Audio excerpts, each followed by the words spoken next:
Hello दोस्तों, बहुत-बहुत स्वागत है आप सबका एक बार फिर से। जी हाँ दोस्तों, आपके लिए लेकर आ चुका हूँ मैं आपका आज के करंट अफ़ेयर्स का वीडियो। आप देख रहे हैं ये वीडियो आपके फ़ेवरेट चैनल जिसका नाम है जेके स्टडी ऑनलाइन। अगर आप चैनल पे नए हैं तो मैं आपको बता देना चाहूँगा कि आप इस चैनल को सब्सक्राइब कीजिए, शेयर कीजिए, कमेंट कीजिए और लाइक कीजिए। सब्सक्राइब करने के साथ-साथ जो है बेल आइकन दबाना ना भूलें। जी हाँ दोस्तों, तो चलिए शुरू करते हैं हम आज का करंट अफ़ेयर्स का वीडियो। तो हमारे आज के वीडियो में जो पहला सवाल है वो क्या है? वो हमें बताता है कि world refugee day we celebrate on. तो कब जो है ये वर्ल्ड रिफ्यूजी डे हम लोग मनाते हैं? तो ये हमें बताना है। तो देखो दोस्तों, इसका जवाब जो है वो बिल्कुल सिंपल सा है। ऑप्शंस हमारे पास यहाँ पर दिए हुए हैं, आपने इसमें से ढूँढ के बताना है। तो पहला ऑप्शन जो है option A is 15 June, B is 14 June, C is 20 June and D is 21 June. तो इनमें से कौन-सा सही जवाब है? जी हाँ दोस्तों, तो बिल्कुल सिंपल और सरल इसका जवाब है। मैं आपको बताना चाहूँगा, आप में से कई लोगों ने, अगर आप इससे अपडेटेड होंगे तो आपको पता भी होगा। तो दोस्तों, ये जो हमारा जवाब है ये रहने वाला है यहाँ पर 20 जून। तो 20 जून को जो है वर्ल्ड रिफ्यूजी डे मनाया जाता है। जी हाँ, तो इसको मनाने का जो एम होता है, ये एम यही होता है कि जो रिफ्यूजीज़ अलग-अलग कंट्रीज़ में, अलग-अलग देशों से आए हुए होते हैं, तो उनको जो है उनको भी हमें ऑनर कहीं न कहीं करना चाहिए और साथ ही साथ जो है उनके ऊपर भी जो है ह्यूमन राइट्स जो है वो पूरी तरह से लागू होते रहने चाहिए और उनके ह्यूमन राइट्स का कहीं पर भी किसी भी तरह का वायलेशन नहीं होना चाहिए। तो जैसे कि हम जानते हैं कि इंडिया में भी जो है कितने सारे रेफ्यूजीज़ हैं, चाहे वो बांग्लादेश से आए हुए हों, कहीं म्यांमार से हों या किसी भी कंट्री से हों, तो इसलिए जो है ये हमारे लिए ज़रूरी हो जाता है। तो 20 जून इसका सही आंसर है। चलिए हम लोग बढ़ते हैं अपने क्वेश्चन नंबर 2 की तरफ। तो क्वेश्चन नंबर 2 क्या कहता है? वो कहता है कि which state has been overtook by Maharashtra in the production of sugar. तो आपको इसमें ये बताना है कि ऐसी कौन-सी स्टेट है जिसको ओवरटेक कर लिया है शुगर प्रोडक्शन में हमारे महाराष्ट्र ने। यानी महाराष्ट्र में शुगर की जो पैदावार है वो काफ़ी बढ़ गई है, सबसे ज़्यादा हो गई है। तो ऐसी कौन-सी स्टेट है जिसमें पहले सबसे ज़्यादा होती थी और महाराष्ट्र ने इसको सडनली जो है ओवरटेक कर लिया। तो ये हमारे पास कुछ ऑप्शंस हैं। ऑप्शन ए जो है that is Gujarat, B option is Tamil Nadu, C option is Madhya Pradesh and D option is Uttar Pradesh. जी हाँ दोस्तों, तो इनमें से कौन-सा सही जवाब होने वाला है ये आपको गेस करके बताना है। जी हाँ, तो मैं आपको 3 सेकंड दूँगा ये सोचने के लिए कि इसका सही आंसर जो है वो क्या हो सकता है। जी हाँ दोस्तों, तो उम्मीद है कि आपने गेस कर लिया होगा और सही गेस किया होगा। तो इसका जो सही जवाब है वो है उत्तर प्रदेश। जी हाँ। तो उत्तर प्रदेश को जो है इन्होंने ओवरटेक कर लिया क्योंकि उत्तर प्रदेश जो है वहाँ पर अभी जो है शुगर केन के जो प्लांट्स हैं उनमें काफ़ी सारी डिजीज़ेज़ देखने को मिली और भी कई सारे रीज़न्स हैं जिसकी वजह से जो है क्या है कि महाराष्ट्र ने शुगर की प्रोडक्शन में जो है यूपी को ईज़िली ओवरटेक कर लिया है। जी हाँ दोस्तों, और आप अगर इसको अच्छे से देखेंगे तो आपको इसमें पता चलेगा कि महाराष्ट्र जो है उसने अभी लगभग 138, जी हाँ दोस्तों, 138 लाख टन जो है यहाँ पर हमें शुगर की प्रोडक्शन देखने को मिली। और यूपी जो है, यूपी में जो अभी जो इसकी प्रोडक्शन देखने को मिली है 2021-22 में, तो ये मिली है हमें लगभग 105 लाख टन। जी हाँ दोस्तों, ये प्रोडक्शन जो है हमें अभी जो है देखने को मिली 2021-22 में, कहाँ? अपने उत्तर प्रदेश में। जी हाँ दोस्तों, उत्तर प्रदेश को इस तरह से जो है महाराष्ट्र ने ओवरटेक कर लिया शुगर के प्रोडक्शन में। तो इसके बाद हमारा जो थर्ड क्वेश्चन है वो क्या कहता है? वो कहता है कि which state became largest producer of ethanol. तो एथेनॉल जो है उसका लार्जेस्ट प्रोड्यूसर हमारी कंट्री में कौन सी स्टेट इस टाइम पे बना हुआ है? तो option A is Bihar, option B is Madhya Pradesh, option C is Gujarat and option D is UP. इसमें से आपका सही जवाब कौन सा होने वाला है? आप गेस करके बताइए। तो दोस्तों, मैं आपको बताना चाहूँगा कि एथेनॉल के बारे में एक बड़ा ही रोचक चीज़ ये होती है कि अगर आप इसको जो है अपने पेट्रोल वगैरह में डाल लेते हैं, पेट्रोलियम उसमें अगर आप डाल लेते हैं, तो मान लीजिए अगर आप वहाँ से वो इम्पोर्ट करते हो तो वो उसमें से 20% निकाल के आप 20% अगर इथेनॉल उसमें डाल लेते हो, तो फिर आपका जो 20% होता है वो सेव हो जाता है। तो इसीलिए जो है ये काफ़ी हेल्प कर देता है। तो दोस्तों, ये है हमारा यूपी जो है जो लार्जेस्ट प्रोड्यूसर एथेनॉल का बन चुका है। तो ये एथेनॉल भी जो है इसको बनाने के लिए शुगर केन का जो है वो इस्तेमाल होता है और यही कारण है कि यूपी जो है सेकंड प्रोड्यूसर बन चुका है हमारी कंट्री में इसका, क्योंकि ये जो है ज़्यादा से ज़्यादा जो है शुगर केन का इस्तेमाल जो है वो एथेनॉल बनाने के लिए इसका कर रही है। जी हाँ दोस्तों, तो ये है हमारा इसका जवाब, यूपी इसका सही जवाब था। देन बढ़ते हैं हम अपने सवाल नंबर 4 की तरफ। तो सवाल नंबर 4 जो है वो हमारा क्या कहता है, वो कहता है कि India's rank in recent environment performance index is. तो दोस्तों रिसेंटली जो है हमने देखा कि ये क्या हुआ, रिसेंटली जो हमने देखा एनवायरनमेंट परफॉर्मेंस इंडेक्स जो है वो सामने निकल के आया। तो इसमें लगभग 180 कंट्रीज़ जो हैं उन्होंने उनका जो है भागीदारी रही है। तो इसमें आपको बताना है कि इंडिया की रैंक जो है वो 180 कंट्रीज़ में से कहाँ पे पहुंची हुई है। तो क्या ये 165 पे है, क्या ये 140 पे है, क्या ये 133 है पे है, या फिर ऑप्शन डी हमारा है 180। तो इनमें से सही जवाब क्या है वो आपको चूज करके बताना है। तो ये शायद कुछ हफ्ते भर या 10 दिन पहले का क्वेश्चन है। तो आप में से कई लोगों को इसका ऑलरेडी पता होगा कि इसका सही आंसर क्या है। जिनको नहीं पता है उनको मैं बता देना चाहूँगा कि इस क्वेश्चन का जो सही जवाब है वो क्या है, वो है अपना 180। हाँ जी दोस्तों, तो 180 जो है वो that is going to be the right answer this question.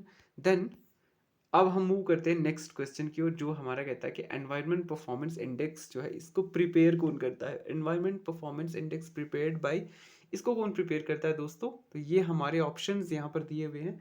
First option is UNESCO, B is ILO international labour organisation, और थर्ड ऑप्शन में हमें ये देखने को मिल रहा है Yale university and Columbia university with collaboration of WEF यानी वर्ल्ड इकोनॉमिक फोरम। और जो लास्ट ऑप्शन डी हमारे पास है वो देखने को मिल रहा है हमारे पास FAO यानी फूड एंड एग्रीकल्चर ऑर्गेनाइजेशन जो है जिसे कहते हैं। तो इनमें से जो है सही जवाब हमारा कौन सा होने वाला है ये अभी हम जो है देखने वाले हैं। तो दोस्तों ठीक है, जो भी है तो देखते हैं हम इसका कि इसका सही जवाब को क्या होने वाला है। तो इसका जो सही जवाब है वो होने वाला है ऑप्शन सी, ये वाला, Yale university and Columbia university with collaboration of world economic forum जो है वो प्रिपेयर करते हैं अपना कौन सा, ये अपना एनवायरनमेंट परफॉर्मेंस इंडेक्स। ठीक है, तो ये हमारा बहुत ही इंपॉर्टेंट सवाल था जो कि जीके के लिहाज से काफ़ी इंपॉर्टेंट है। और जीके के साथ साथ स्टैटिक भी आपका कई बार इन क्वेश्चंस में जो है वो हो जाता है, करंट भी जो है वो भी हो जाता है। तो दोस्तों देखिए हमारा जो क्वेश्चन नंबर 6 है वो हमें क्या कहता है, वो कहता है कि world travel and tourism index publish by. ये देखिए काफ़ी इंटरेस्टिंग क्वेश्चन है कि ये जो world travel and tourism index है ये कौन पब्लिश करता है। जी हाँ दोस्तों, ये भी काफ़ी इंपॉर्टेंट है। तो इसमें आपको क्या बताना है, इसमें आपको बताना है क्या इसका ऑप्शन नंबर ए जो है WHO ये सही जवाब है, या फिर option number B world bank इसका सही जवाब है, UNGC जो कि ऑप्शन नंबर सी है हमारा क्या वो सही जवाब है, या फिर WEF यानी वर्ल्ड इकोनॉमिक फोरम जो कि ऑप्शन नंबर डी है ये सही जवाब है। तो इनमें से क्या सही जवाब होने वाला है वो आपको बताना है इसमें। तो दोस्तों आप गैस करके बता दीजिए, अगर किसको नहीं पता है तो हम जो है अब इसका आंसर करने वाले हैं। तो इसका जो सही आंसर है वो होने वाला है आपका WEF यानी वर्ल्ड इकोनॉमिक फोरम जो है वही प्रिपेयर करता है, वही जो है पब्लिश करता है अपना global travel and tourism index. जी हाँ दोस्तों, अब हमारा है नेक्स्ट क्वेश्चन नंबर 7। तो क्वेश्चन नंबर 7 जो है वो क्या कहता है, वो कहता है which position attend by Indian global travel and tourism index of 2022। ये भी हमारा जो है global travel and tourism index से जुड़ा हुआ सवाल है। इसमें पूछा गया है कि 2022 में जो है कौन सी पोजीशन अटेन की है इंडिया ने global travel and tourism index में। तो आपके पास जो ऑप्शन है वो यहाँ पर दिए हुए स्क्रीन पर। हमारा जो फर्स्ट ऑप्शन है option A is 11, option B is 55, option C is 54, option D is 65। तो इनमें से सही जवाब कौन सा है दोस्तों वो आपको बताना है। इनमें से सही जवाब जो भी है वो बताने से मैं पहले आपको ये बताना चाहूँगा कि इसमें जो है हमारे इंडिया की जो पोजीशन थी वो 2019 में क्या थी, वो आ गई थी 46 पोजीशन पर जो है इंडिया 2019 में था। तो इस साल 2022 में इसकी पोजीशन क्या है इंडिया की वो आपको बताना है। तो इस साल जो इंडिया की पोजीशन है दैट इज़ 54 प्लेस जो है इंडिया ने इसमें अचीव करा हुआ है। तो ये है हमारी पोजीशन जो हमने अटेन करी हुई है किसमें, global travel and tourism index of 2022। जी हाँ दोस्तों, देन ये है हमारा सवाल नंबर 8 जो कि बहुत ही ज़्यादा इंपॉर्टेंट है और ये हिस्ट्री से निकल के आया है एक सवाल। हालांकि ये करंट से पूरी तरह से रिलेट करता है। तो मैं आपको बताना चाहूँगा कि recently Harappan site was constantly excavated for 3 months and many jewelry, terracotta toys and earthen pots etc discovered there। हाँ जी दोस्तों, तो रिसेंटली क्या हुआ, एक हड़प्पन साइट को लगभग 3 महीने तक लगातार जो है एक्सकेवेट करा गया, डिगिंग करी गई, खोदा गया उसको। एंड देन वहाँ पर हमें कई सारी ज्वेलरी देखने को मिली जो इसको जो है एएसआई ने करवाया था। तो यहाँ पर जो है कई सारी टेराकोटा टॉयज़ जो है वो हमें मिले, अर्दन पॉट्स हमें कई सारे यहाँ पर देखने को मिले, सील्स यहाँ पे काफ़ी सारी मिली थी। तो ये कौन सी हड़प्पन साइट है ये आपको बताना है दोस्तों। तो ये है हमारा सवाल नंबर 8। तो ये हड़प्पन साइट कौन सी हो सकती है? आपके पास ऑप्शंस यहाँ पर दिए हुए हैं। Option A is Banawali, option B is Rakhigarhi, option C is Lothal, option D is जोन्होदाड़ो। तो देखिए दोस्तों, इनमें से कौन सा आपका सही ऑप्शन होने वाला है ये आपको बताना है। तो काफ़ी इजी है इसका आंसर। अगर आप लोग अपडेट रहते होंगे करंट अफेयर्स से, अगर आप लोग लगातार पढ़ते होंगे तो डेफिनेटली आपको इसका जवाब पता होगा। तो इसका सही जवाब क्या है? इसका जो सही जवाब है वो है राखीगढ़ी। हाँ जी दोस्तों, तो राखीगढ़ी वैसे भी जो है ये जितनी भी हड़प्पन साइट्स इंडिया में हैं तो उनमें सबसे बड़ी साइट जो है, बिगेस्ट साइट ऑफ हड़प्पन जो है, हड़प्पन कल्चर जो है वो राखीगढ़ी ही हमारे इंडिया में देखने को मिलती है। जी हाँ दोस्तों, और इसके बारे में आपको मैं एक इम्पॉर्टेंट बात ये बता दूं कि ये जो राखीगढ़ी है इसको 1997 में एक्सकेवेट करवाया था। और इसको एक्सकेवेट जिस बंदे ने करवाया था उनका नाम क्या था? उनका नाम था उनका जो नाम था वो था अपने अमरेंद्रनाथ। उनका नाम था, क्या नाम था उनका? उनका नाम था अमरेंद्रनाथ। तो इन्होंने जो है इसको एक्सकेवेट करवाया था 1997 में। और दोस्तों इनके बारे में आपको एक और बात बता दूं कि ये उस टाइम के एएसआई के यानी आर्कियोलॉजिकल सर्वे ऑफ इंडिया के डायरेक्टर थे। ठीक है, तो उस पोस्ट पे रहते जो है इन्होंने राखीगढ़ी को एक्सकेवेट करवाया था। तो ये काफ़ी इंपॉर्टेंट आपका कुछ जो है पोर्शन यहाँ पे कवर होगा, स्टैटिक का भी इसके साथ साथ। तो चलिए, अब हमारा जो है ये है हमारा क्वेश्चन नंबर 9। तो क्वेश्चन नंबर 9 हमें क्या बताता है? ये कहता है कि which day we celebrate as national Panchayati Raj day. तो नेशनल पंचायती राज डे जो है ये कब जो है इसको सेलिब्रेट किया जाता है, कौन से दिन इसको सेलिब्रेट करा जाता है? तो ये काफ़ी मज़ेदार सवाल है। और देखिए इसके हमारे ऑप्शंस यहाँ पर दिए हुए हैं। क्या ये 24 अप्रैल को पंचायती राज दिवस मनाया जाता है?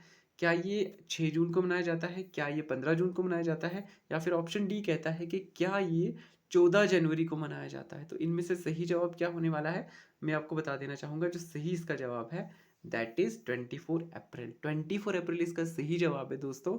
और साथ ही साथ जो है आप लोग देख सकते हैं इसका कि ये है हमारा पंचायती राज डे। जी हाँ दोस्तों, तो थोड़ा दिन पहले जो है अमेजॉन प्राइम वीडियो पे एक वेब सीरीज भी आई थी पंचायत। वो उसका जो है पार्ट 2 बन के आया था जिसमें ओपन डेफिकेशन के ऊपर जो है काफ़ी ज़्यादा बात करी गई थी।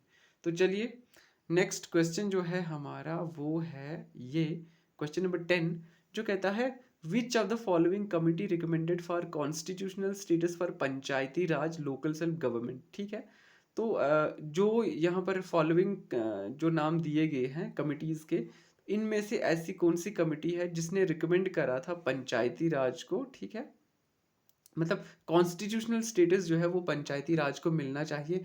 इनमें से कौन सी कमेटी ने कहा है? ठीक है, तो ये कौन सी कमेटी ने कहा है? यहाँ पर हमारे पास ये 4 नाम दिए हुए हैं। क्या ये रिकमेंडेशन बलवंत राय मेहता कमेटी ने दी थी? ठीक है, ऑप्शन ए ये कहता है। Option B is Ashok Mehta committee. क्या ये अशोक मेहता ने कमेटी ने ये जो है ये रिकमेंडेशन दी थी? उसके बाद ऑप्शन नंबर सी कहता है कि क्या ये जो रिकमेंडेशन है ये GVK राव कमेटी ने दी थी? और ऑप्शन नंबर डी जो है वो कहता है कि क्या ये रिकमेंडेशन जो है ये LM सिंघवी कमेटी ने दी थी? तो कौन सी कमेटी ने जो है ये रिकमेंडेशन दी थी कि हमारा जो पंचायती राज सिस्टम है उसको एक कॉन्स्टिट्यूशनल स्टेटस मिलना चाहिए? ठीक है, तो इसका जो सही जवाब है वो मैं आपको बताना चाहूँगा। इसका सही जवाब है दोस्तों ये, इसका सही जवाब होने वाला है हमारा LM सिंघवी। तो इस कमेटी ने जो है ये रिकमेंडेशन दी थी कि पंचायती राज या लोकल सेल्फ गवर्नमेंट जिसको हम कहते हैं, इसको कॉन्स्टिट्यूशनल स्टेटस जो है वो मिल जाना चाहिए। ठीक है, तो ये भी काफ़ी इंपॉर्टेंट सवाल आज का हमारा हो जाता है। और ये हमारा जो है आज का आखिरी सवाल है, क्वेश्चन नंबर 11 जो है आपकी स्क्रीन पर आ चुका है। और ये क्या कहता है? ये कहता है कि 73rd amendment 1993 is a practical shape of which of the following article. हाँ जी देखो, हमारे कॉन्स्टिट्यूशन में कोई एक ऐसा आर्टिकल था जिसमें ये कहा गया था कि पंचायती राज जो है वो हमारे कॉन्स्टिट्यूशन में होना चाहिए। ठीक है, ऐसी बात कही गई थी।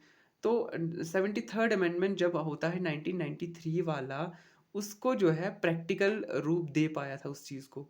तो वो बात जो है हमारे कौन से कॉन्स्टिट्यूशन के आर्टिकल में जो है मेंशन करी हुई थी, तो ये आपको बताना है। तो आपके पास ये कुछ आर्टिकल यहाँ पर दिए हुए हैं। तो ऑप्शन ए कहता है कि 54 आर्टिकल, ऑप्शन बी कहता है 40 आर्टिकल, ऑप्शन सी कहता है कि 45 आर्टिकल, ऑप्शन डी कहता है कि 41 आर्टिकल। तो इनमें से जो सही जवाब है इसका वो क्या होने वाला है दोस्तों, आपको जो है इसके बारे में बताना है। जी हाँ दोस्तों, तो इसका जो जवाब है वो मैं आपको बताते चलूँ। इसका जो सही जवाब है वो है आर्टिकल 40। हाँ जी, आर्टिकल 40 में ये बात कही गई थी कि पंचायती राज जो है वो होना चाहिए, और इसको 73rd अमेंडमेंट जो था हमारे इंडियन कॉन्स्टिट्यूशन का 1993 वाला, उसमें कहीं न कहीं जो इसको प्रैक्टिकल शेप जो है वो मिल पाई थी।